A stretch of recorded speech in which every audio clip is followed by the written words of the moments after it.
Welcome to the Defense and Aerospace Report. I'm Vago Muradian here in Washington, D.C., where we are covering the Satellite 2017 show. And as part of our coverage is interesting companies that we can cover, and one of them is Surrey Satellite Technology. And Clare Martin is the Chief Operating Officer. Clare, thanks for joining us. My pleasure.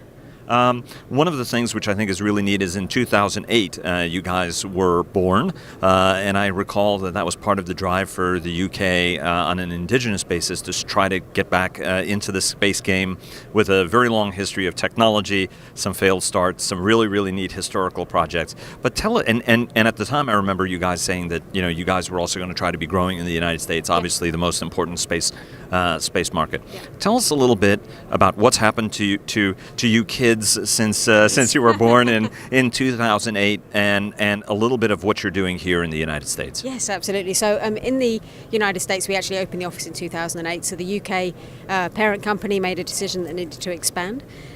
We initially started as a sales front, but now we've grown up where we actually have a full engineering capability, clean rooms, mission operations center, labs, and it's a beautiful place to be, and it's been great fun, actually.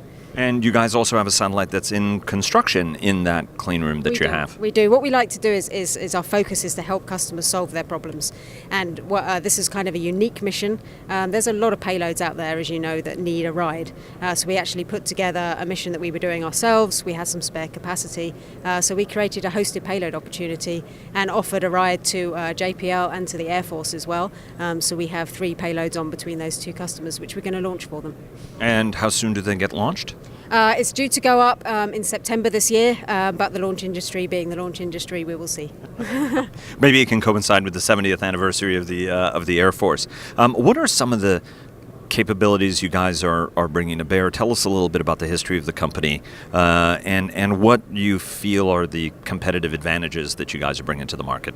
Okay, I mean, we were founded way back at the beginning by Sir Martin Sweeting, just with a fundamental belief that there had to be a way to do things differently. That space should be affordable and more accessible to people other than just the governments with the big checkbooks.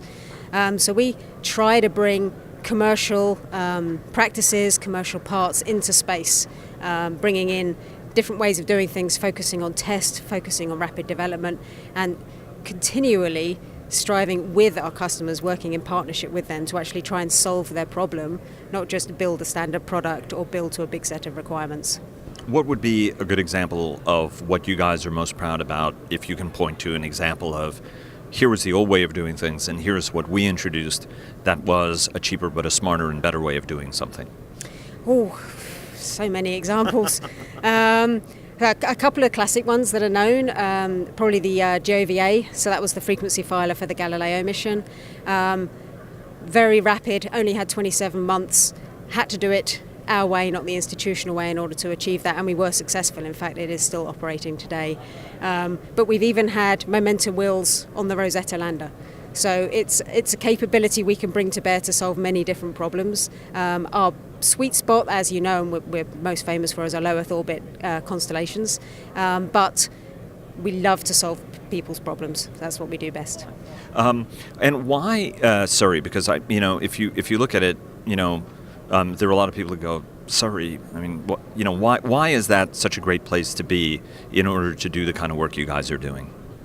Oh gosh, it's a foundation with the university in Surrey, and that's where it started. That's where we were born from, and it's created its own little ecosystem there.